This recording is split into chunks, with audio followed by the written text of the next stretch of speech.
తాకట్లో ఉన్న మీ బంగారాన్ని విడిపించి ఆ రోజు ఆన్లైన్ రేటుకి కొంటాం. Sharma gold company. నమస్తే, వెల్కమ్ టు సుమన్ టీవీ. మహారాష్ట్రలో ఈరోజు ఒక ఘోర ప్రమాదం జరిగింది.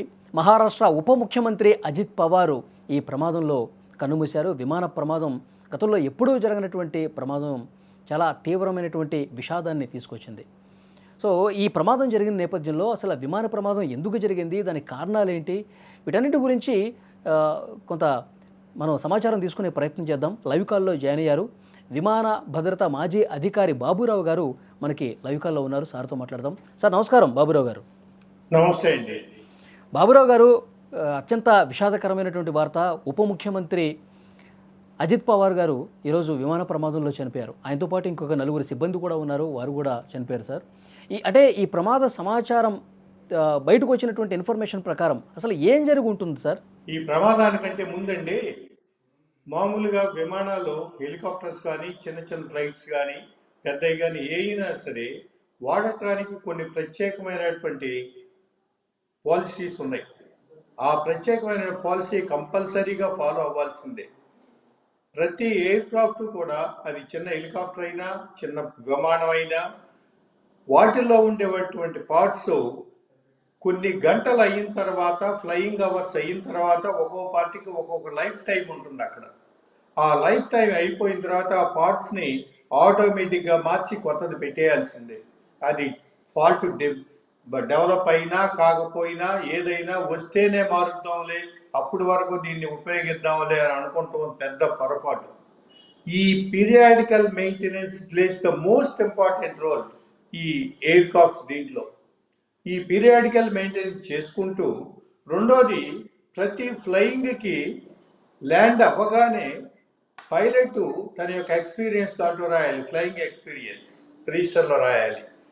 దెన్ నెక్స్ట్ ఫ్లయింగ్కి ముందు ఫ్లైట్ టెక్నీషియన్స్ ప్రతి పార్ట్ని, దాంట్లో ఒక విమానం ఉందంటే దాంట్లో ఇంజిన్కి ఒక టెక్నీషియన్ ఉంటే, ఫ్రేమ్కి ఒక టెక్నీషియన్ ఉంటాడు, సిగ్నల్స్కి ఒక టెక్నీషియన్ ఉంటాడు, అలాగే రకరకాల పార్ట్స్ అన్నిటికి కూడా టెక్నీషియన్స్ ఉంటారు.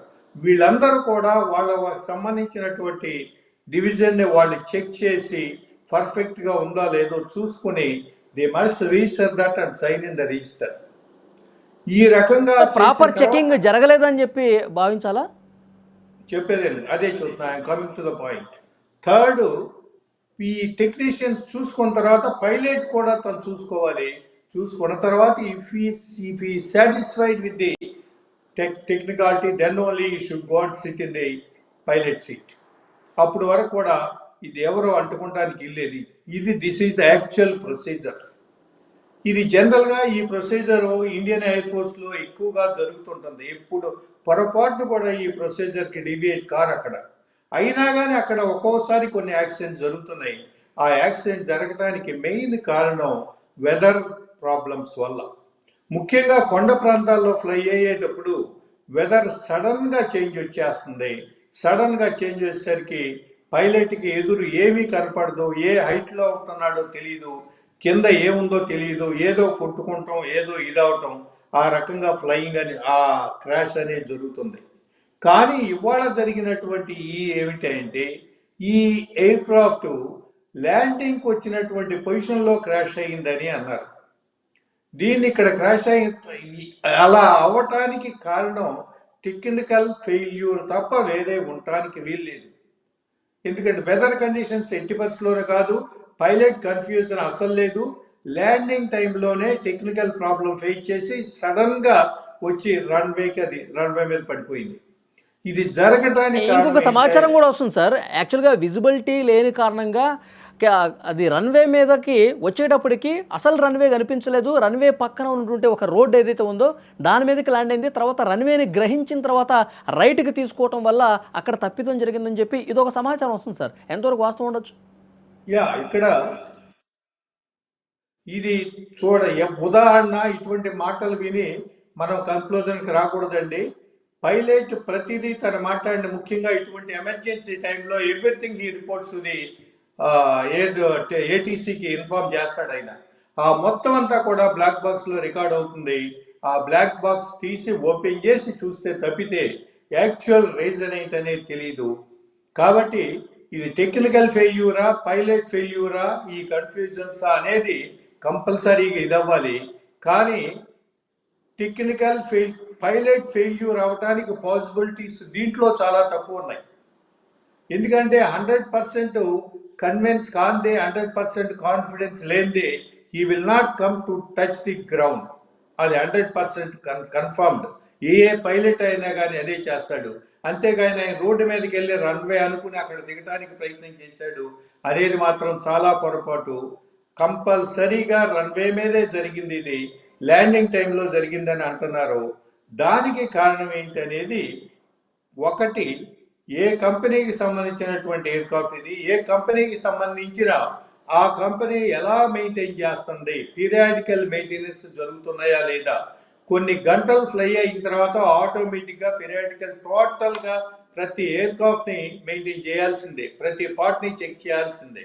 తర్వాత లైఫ్ టైం అయిపోయినటువంటి ప్రతి పార్ట్ని మార్చి కొత్త పార్ట్ని ఫిట్ చేయాల్సిందే.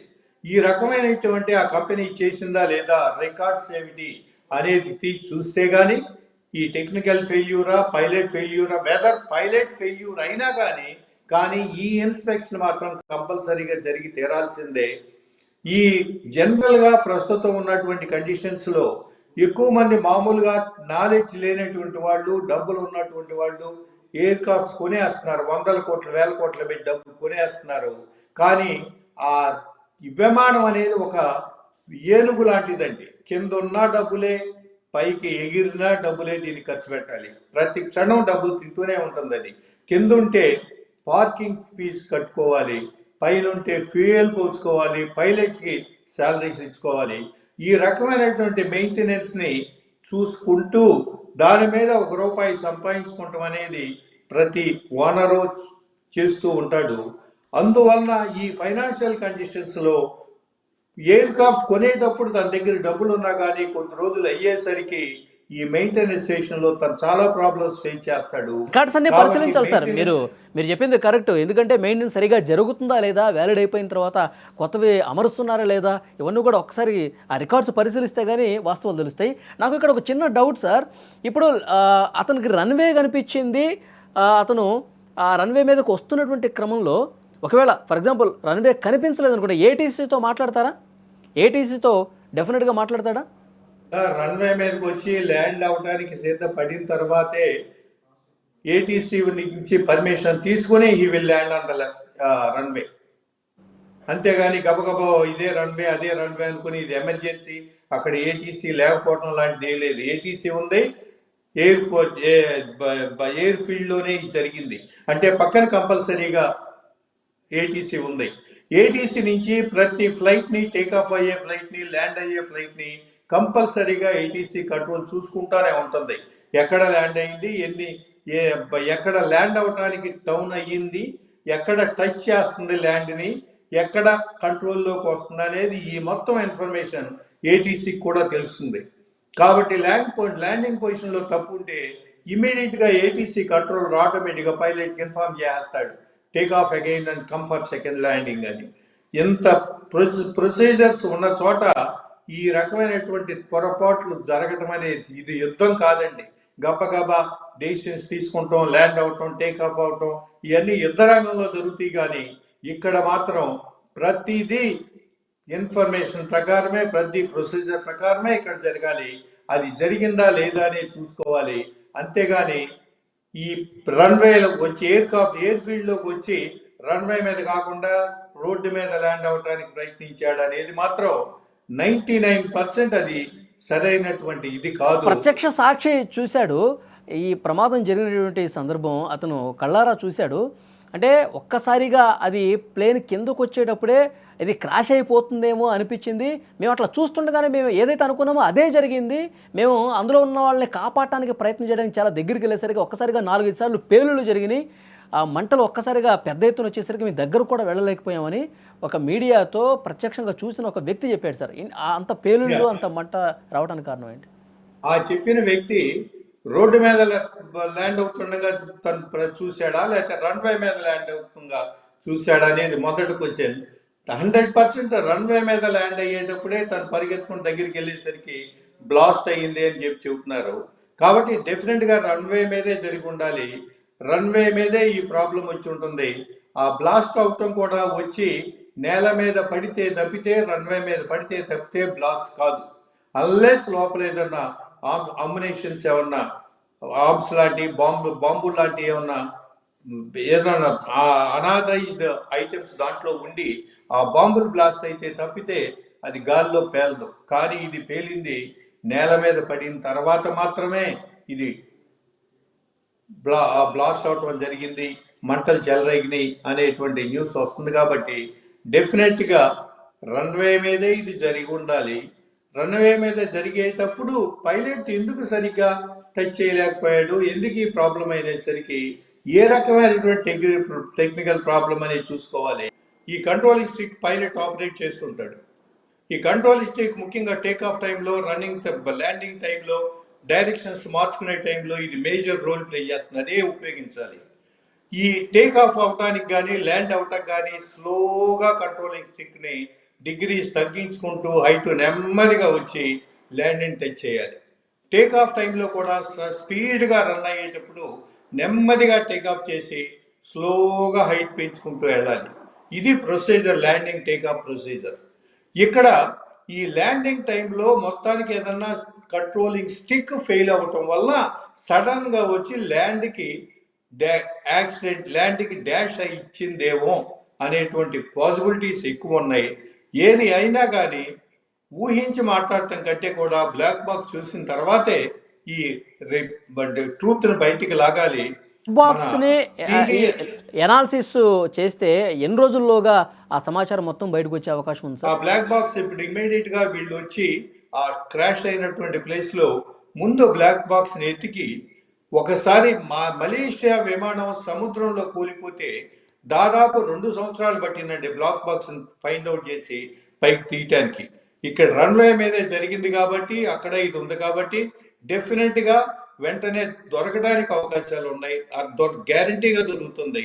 ఆ బ్లాక్ బాక్స్ ని ఇచ్చేసి దాన్ని ఓపెన్ చేసుకుని పైలట్ ఒపీనియన్ ఏంటి, తను ఏం ఫీల్ అయ్యాడు ల్యాండింగ్ టైంలో, ఏదన్నా ప్రాబ్లం ఫేస్ చేశాడా, ఏదైనా టెక్నికల్ ప్రాబ్లం అయితే వెంటనే తను రికార్డ్ చెప్పేస్తుంది, దాంట్లో రికార్డ్ అయిపోతా ఉంది.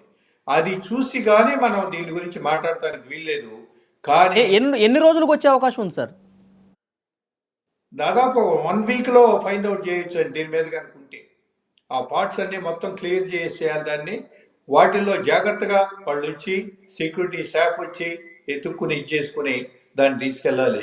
బ్లాక్ బాక్స్ ని లేపేయటానికి ట్రై చేస్తారు. అందువల్ల ఇమ్మీడియట్ గా సెక్యూరిటీ చెక్ పెట్టి అక్కడ ఎవరినే దగ్గరికి రానియకుండా చూసుకుని ఆ బ్లాక్ బాక్స్ ని పట్టుకుని ఇచ్చేసుకుంటే తప్పితే దీని నుంచి ఫైండ్ అవుట్ చేయలేము. ఇప్పుడు ఇమ్మీడియట్ గా ఇండియన్ గవర్నమెంట్ నేర్చుకోవాల్సింది ఏమిటంటే, రీసెంట్ గా జరిగినటువంటి మన ఇండిగో ఫ్లైట్స్ వాళ్ళు చేసినటువంటి తప్పిదం వల్ల ఎంత ప్రాబ్లం ఫేస్ చేసింది మన ఎయిర్క్రాఫ్ట్స్ ఏ డిపార్ట్మెంట్ అనేది తెలిసింది. తర్వాత వాళ్ళు తీసుకున్న స్టెప్స్ బ్రహ్మాండంగా వెళ్ళారు. అలాగే ప్రైవేట్ ఎయిర్లైన్స్ కంపెనీస్ ఎన్ని ఉన్నాయి, వాళ్ళు ఎలా మెయింటైన్ చేస్తున్నారు, ఆ ప్రొసీజర్ సరిగ్గా ఫాలో అవుతున్నారా లేదా అనేది ప్రతి కంపెనీ మీద కూడా వీళ్ళు చెక్ చేయాలి సార్. ఇప్పుడు డీజీసీఏ పర్యవేక్షణ ఉంటుంది కదా సార్, అది ప్రైవేట్ అయినా పర్యవేక్షణ డెఫినెట్ గా ఉంటుందండి. కానీ ఈ పీరియాడికల్ చెక్స్ అనేది వాళ్ళు రికార్డ్ రాసి పంపించేస్తారు, ప్రాక్టికల్ గా జరుగుతున్నాయా లేదా. రెండోది, ఒక పార్ట్ని ఒక 100 గంటలు ఫ్లై అయిన తర్వాత ఆ పార్ట్ని మార్చాలనేది కనుక మన ప్రొసీజర్ అయితే వీడేం చేస్తారంటే, ఈ ట్రిప్ వేసి వచ్చేద్దాంలే మార్చుకుందాం, లేకపోతే ఇంకో 10 గంటలు వాడదాంలే అనేటువంటి ఆ అన్నెసరీ దీనికోసం వెళ్తూ ఉంటారు. వాటన్నిటికి కూడా ఈ ఫైనాన్షియల్ ప్రాబ్లమ్స్, ఈ రకమైనటువంటి ఖర్చు తగ్గించుకోవాలి, ఫ్లయింగ్ ఇన్కమ్ పెంచుకోవాలన్న ఉద్దేశంతోనే ఇలాంటివి జరుగుతూ ఉంటాయి. కాబట్టి దీన్ని సెంట్రల్ గవర్నమెంట్ కంట్రోల్ చేయడానికి మోర్ దాన్ 50% అవకాశాలు సెంట్రల్ గవర్నమెంట్కి ఉన్నాయి. ఇది ప్రైవేట్ కంపెనీస్ అన్నిటినీ ఇచ్చేసుకుని ఏది సరిగ్గా చేస్తుందో చూసుకుని వాళ్ళకు మాత్రమే పర్మిషన్స్ ఇవ్వాలి. బయట వాళ్ళు హెలికాప్టర్స్ వాడేటప్పుడు రికమెండ్ చేసినటువంటి కంపెనీస్ హెలికాప్టర్స్ మాత్రమే వాడండి అని చెప్పి ఒక రూల్ ఒకటి పెట్టాలి. ఈ రకమైన ఇది చేసుకుంటా వస్తే మీకు ప్రైవేట్కి ఇండియన్ ఎయిర్ ఫోర్స్ చూసుకుంటే వారి టైంలో ఇండియన్ ఎయిర్ ఫోర్స్ ఎక్కువ ఫెయిల్ అవుతున్నాయి, క్రాష్ అవుతున్నాయి, కానీ నార్మల్ టైంలో ఇండియన్ ఎయిర్ ఫోర్స్ జనరల్గా క్రాష్ అవట్లేదండి, ఎక్సెప్ట్ ఇన్ ట్రైనింగ్ ఇన్స్టిట్యూట్స్ తప్ప. ఓకే. కాబట్టి ఈ రకమైనటువంటి ఇమీడియట్ గా సెంట్రల్ గవర్నమెంట్ ఇప్పుడు దీని మీద కాన్సన్ట్రేట్ చేసి దీని నుంచి అయినా లెసన్ నేర్చుకుని వెంటనే ఈ స్టెప్స్ తీసుకోవాలి. ఇంకా ఎక్స్పర్ట్స్ ఇచ్చినటువంటి అడ్వైస్ అన్ని ఫాలో అవుతూ ఇది చేసుకుంటా వస్తే మనం దీని నుంచి బయటపడడానికి అవకాశం. చూద్దాం సార్, నిబంధనలు తప్పకుండా పాటించాలి. అలాగే డీజీసీఏ కూడా మీరు చెప్పినట్టు తప్పనిసరిగా అన్నీ కూడా చెక్ చేయాల్సినటువంటి అవసరం ఉంది. పర్టికులర్గా ఈ కేసులో ఏం జరిగిందనేది మీరు చెప్పినట్టు బ్లాక్ బాక్స్ని సేకరించి ఒక వారం రోజుల్లో దాన్ని విశ్లేషిస్తే వాస్తవాలు ఏంటనేది కూడా, ఇప్పుడు అన్నీ కూడా ఊహాగానాలు, అనుమానం వ్యక్తం చేయటారే కానీ అసలైన వాస్తవాలు బయటికి రావాలంటే బ్లాక్ బాక్స్ని పూర్తిగా అనాలిసిస్ చేస్తే తెలుస్తుంది. ఎవరిది తప్పు అనేది కూడా అందులో వెల్లడయ్యే అవకాశం ఉంది. చాలా మంచి ఇన్ఫర్మేషన్ ఇచ్చారు బాబురావు గారు. Thank you very much sir. Thank you.